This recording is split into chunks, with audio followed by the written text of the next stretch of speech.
जब हम लोग जेनरेटिव एआई मॉडल यूज़ करते हैं एंड नेक्स्ट वर्ड प्रेडिक्शन करते हैं, देन उसी टाइम में हम लोग डिफरेंट कॉन्फ़िगरेशन पैरामीटर्स यूज़ करते हैं जो एक्चुअली इन्फ्लुएंस करते हैं कैसे नेक्स्ट वर्ड प्रेडिक्ट होगा।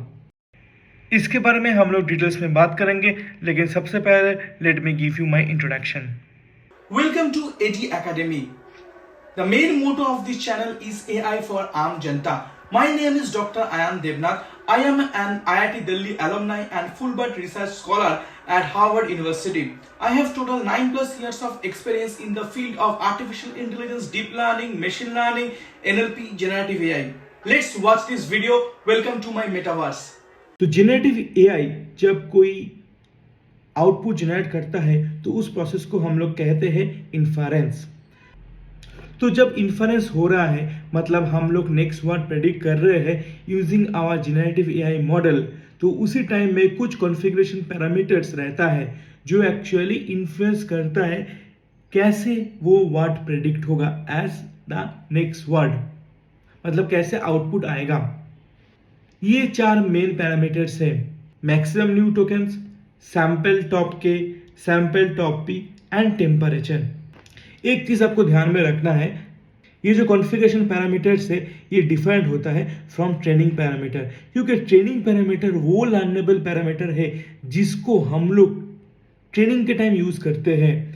इसका मतलब है ट्रेनिंग पैरामीटर अफेक्ट करता है ट्रेनिंग प्रोसेस को, but configuration parameter totally different होता है from training parameter. Configuration parameter सिर्फ इन्फरेंस के टाइम में यूज़ होता है। मैक्स न्यू टोकन ये जो पैरामीटर है ये सबसे आसान पैरामीटर है जिसको आप ट्यून कर सकते हो और आप जैसे चाहते हो उस हिसाब से आप आउटपुट जनरेट कर सकते हो from your generative AI model. एक लूज डेफिनेशन आपको बताता हूँ। मैक्सिमम न्यू टोकन्स का मतलब होता है maximum number of token the model can generate as an output in completion. मतलब जब ये इन्फरेंस कर रहा है उसी टाइम में कितने मैक्सिमम नंबर ऑफ टोकन वो जनरेट कर सकता है। कुछ एग्जांपल्स है जैसे 100, 150, 200। अगर आपने डाल दिया मैक्सिमम न्यू टोकन एज 100, इसका मतलब है 100 मैक्सिमम नंबर ऑफ वर्ड्स और टोकन्स ये मॉडल जनरेट कर सकता है। अगर आपने डाल दिया मैक्सिमम न्यू टोकन एज 200, इसका मतलब है जो जेनरेटिव एआई मॉडल है वो मैक्सिमम आपके लिए 200 वर्ड ही जनरेट कर पाएगा, उसके ज़्यादा मतलब मोर देन 200 वर्ड्स वो जनरेट नहीं कर पाएगा। ये चीज़ आपको ध्यान पे रखना है that maximum new token is the maximum number of token it can generate, but उससे भी कम वर्ड्स तो वो जनरेट कर सकता है। मतलब वो सपोज 50 वर्ड जनरेट कर दिया, उसके बाद उसको मिल रहा है एंड ऑफ सीक्वेंस टोकन, तो वो उधर ही डूब जाएगा। जेनरेटिव एआई मॉडल और ज़्यादा टोकन जनरेट नहीं कर पाएगा क्योंकि उसको एंड ऑफ सीक्वेंस टोकन मिल गया है, बट उसका मैक्सिमम कैपेसिटी है 200। सो मैक्सिमम कैपेसिटी 200 हो सकता है, बट वो उससे कम वर्ड जनरेट कर सकता है। वो तब तक जनरेट करेगा जब तक उसको एंड ऑफ सीक्वेंस टोकन नहीं मिल जाता है। तो इसका मतलब है वो मिनिमम 1 टोकन भी जनरेट कर सकता है और मैक्सिमम वो 200 टोकन जनरेट करेगा अगर मैक्स न्यू टोकन 200 है, और उसके बीच में वो कितना भी नंबर ऑफ टोकन जनरेट कर सकता है अनटिल उसको एंड ऑफ सीक्वेंस टोकन मिल रहा है। यहाँ पे जो एग्जांपल दिया है यहाँ पे 50 टोकन जनरेट कर रहा है, मतलब 50 न्यू वर्ड वो जनरेट करके दे रहा है। उसके बाद 51 में उसको एंड ऑफ सीक्वेंस टोकन मिल रहा है तो वहाँ पे वो स्टॉप हो जा रहा है। जनरली क्या होता है, जेनरेटिव एआई मॉडल के लास्ट में सॉफ्टमैक्स आउटपुट लेयर रहता है। तो इसका मतलब है मॉडल को जितने भी वर्ड से आपने ट्रेन किया हो, जो मैक्सिमम वोकेबुलरी है और जो डिक्शनरी ऑफ वर्ड्स है, हर एक वर्ड का एक एक प्रोबेबिलिटी करके आ जाएगा और उनमें से एक वर्ड चूज होगा to generate your output. Now most of the LLM technique में क्या होता है, ग्रीडी डिकोडिंग मेथड यूज होता है। ग्रीडी डिकोडिंग मेथड का मतलब होता है simply takes the word having the highest probability. यहाँ पे मैंने कुछ एग्जांपल दिया है 5 वर्ड का, जैसे milk, powder, cake, soap, fun, उसका कॉरस्पॉन्डिंग प्रोबेबिलिटी लिखा है 0.2, 0.1, 0.02, 0.01, बट सिर्फ 5 वर्ड नहीं है। डिक्शनरी में और भी बहुत सारे वर्ड्स हैं जिसको डॉट से डिनोट किए हैं, तो हर एक वर्ड का प्रोबेबिलिटी निकल के आएगा।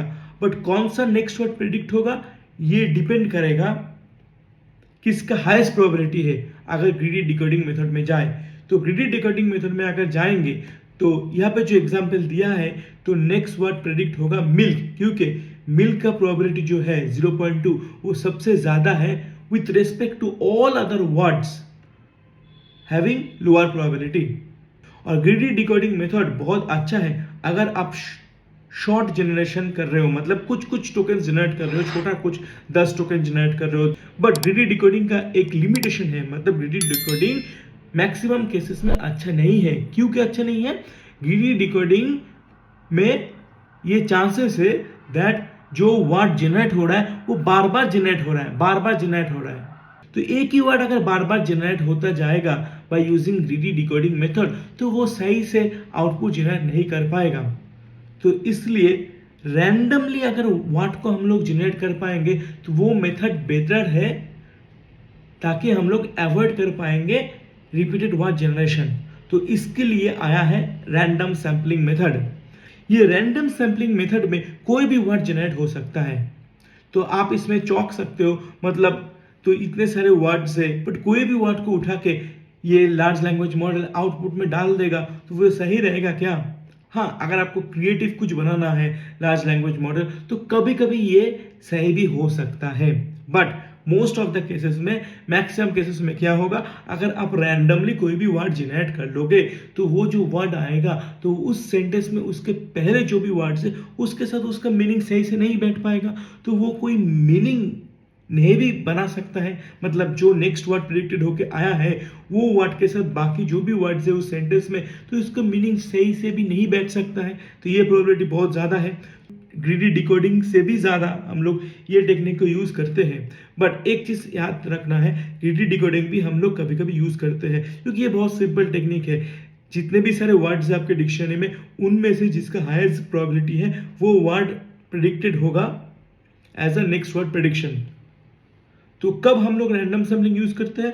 बहुत जगह पे हम लोग रैंडम सैम्पलिंग यूज करते हैं। रैंडम सैम्पलिंग क्या करता है? जनरेट वर्ड करता है रैंडमली। बट अगर हम लोग कुछ टेक्निक के थ्रू अगर वो रैंडमनेस को हम लोग कम कर देंगे, मतलब अगर वो रैंडमली 1000 वर्ड जनरेट कर रहे हैं उनमें से हम लोग बोल रहे नहीं ये टॉप 10 वर्ड है जिसको हम लोग यूज करेंगे, तो क्या होगा, वो रैंडमनेस डिक्रीज हो जाएगा, तो प्रेडिक्शन और भी ज़्यादा अच्छा हो जाएगा। तो यहाँ पे हम लोग देख रहे हैं दो मेथड है, एक है सैंपल टॉप के, दूसरा है सैंपल टॉप पी। पहले आते हैं और लेफ्ट हैंड साइड में जो लिखा है उसके ऊपर ध्यान देते हैं। सैंपल टॉप के, एक एग्जांपल लेते हैं। अगर के का वैल्यू 2 है तो इसका मतलब है आपके पास जितने भी वर्ड्स हैं और जितने भी प्रोबेबिलिटी है उनमें से टॉप 2 प्रोबेबिलिटी को चूज करेंगे, मतलब टॉप 2 वर्ड को चूज करेंगे जिसका प्रोबेबिलिटी सबसे ज्यादा है। तो यहाँ पे इस एग्जांपल पे मिल्क का प्रोबेबिलिटी है 0.2, पाउडर का प्रोबेबिलिटी है 0.1, तो ये दोनों वर्ड का सबसे ज्यादा हाईएस्ट प्रोबेबिलिटी है, तो ये दोनों वर्ड को सबसे पहले हम लोग कंसिडर करेंगे। नाउ मिल्क और पाउडर के बीच में कोई भी वर्ड हम लोग रैंडमली ले सकते हैं। तो इसका क्या मतलब हुआ, डिक्शनरी में अगर 1000 वर्ड्स हो, नहीं तो मान लेते हैं 10,000 वर्ड्स हो, तो अगर सिर्फ रैंडम सैम्पलिंग चूज करेंगे तो 10,000 वर्ड में से रैंडमली कोई भी वर्ड को चूज कर सकते थे। बट अगर हम लोग सैंपल टॉप के ले लेंगे तो क्या होगा, के का वैल्यू अगर 2 ले लेंगे तो ओनली जो 2 वर्ड्स को ही चूज करेगा, मतलब मिल्क एंड पाउडर को ही चूज करेगा, वो 10,000 वर्ड्स को नहीं चूज करेगा। नाउ मिल्क एंड पाउडर को चूज करेगा ऑन द बेसिस दैट इसका सबसे प्रोबेबिलिटी हाईएस्ट है, और मिल्क और पाउडर के बीच में एक वर्ड को वो रैंडमली चूज करेगा। तो इससे क्या होगा, जो प्रेडिक्शन होके आएगा जो वर्ड, वो बाकी जो भी वर्ड्स है सेंटेंस में उसके साथ इसका मीनिंग अच्छे से बैठ पाएगा।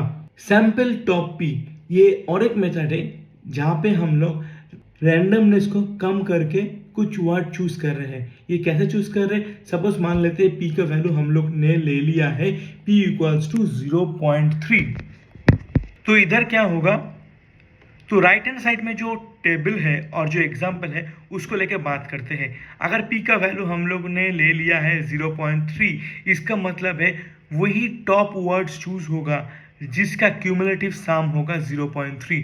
मतलब मिल्क एंड पाउडर ये दोनों वर्ड है जिसका प्रोबेबिलिटी है 0.2 एंड 0.1, उसको सम करेंगे तो 0.3 आता है। तो इसका मतलब है मिल्क एंड पाउडर को हम लोग कंसिडर करेंगे। अब इन दोनों वर्ड में से कोई भी वर्ड को हम लोग रैंडमली चूज कर लेंगे।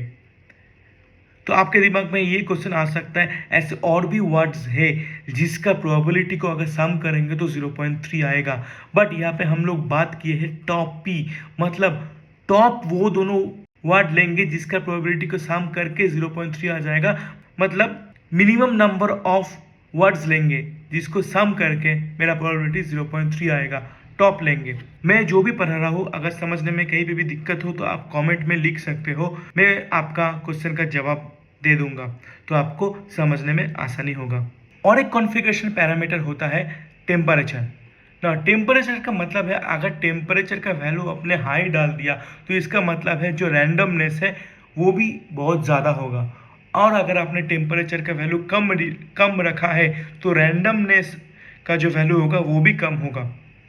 अगर टेम्परेचर का वैल्यू आपने लेस देन 1 किया, इसका मतलब है जो प्रोबेबिलिटी डिस्ट्रीब्यूशन हो रहा है among different words and the probability, तो उसका जो पीक है वो बहुत शार्प है और उसका जो टेल है वो बहुत फ्लैट है। इसका मतलब है आपके पास रैंडमनेस का विंडो बहुत ही छोटा होगा।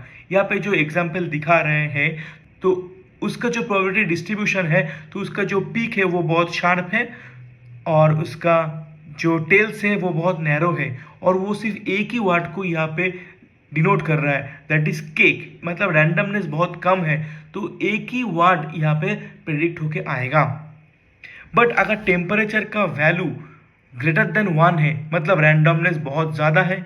यहाँ पे क्या हो रहा है, जो हम लोग फिगर देख रहे हैं टेबल के बाजू में है, उसमें जो प्रोबेबिलिटी डिस्ट्रीब्यूशन का फिगर है और ग्राफ है उसमें जो पीक है वो उतना शार्प नहीं है और जो टेल्स है वो बहुत ज़्यादा फैला हुआ है, स्प्रेडेड है। तो इसका मतलब है जो विंडो है रैंडमनेस का वो बहुत ज़्यादा है, मतलब यहाँ पे बहुत ज़्यादा वर्ड का प्रोबेबिलिटी है जो हम लोग कंसिडर कर सकते हैं। तो इस एग्जाम्पल पे हम लोग देख रहे हैं पाउडर, केक, सोप, ये तीनों वर्ड को हम लोग चूज कर सकते हैं और इन तीनों में से कोई भी वर्ड को हम लोग रैंडमली फाइनली चूज करेंगे as the next predicted word. तो ये वीडियो आपको अगर अच्छा लगा तो आप ज़रूर इसको शेयर कीजिए आपके डेटा साइंस एंथुसियास्ट फ्रेंड्स के साथ, अगर वो इंटरेस्टेड है जेनरेटिव एआई पढ़ने के लिए। आजकल के ज़माने में जेनरेटिव एआई अगर आपको अच्छे से आता है तो आपको बहुत हाई पेइंग जॉब आपको मिलेगा।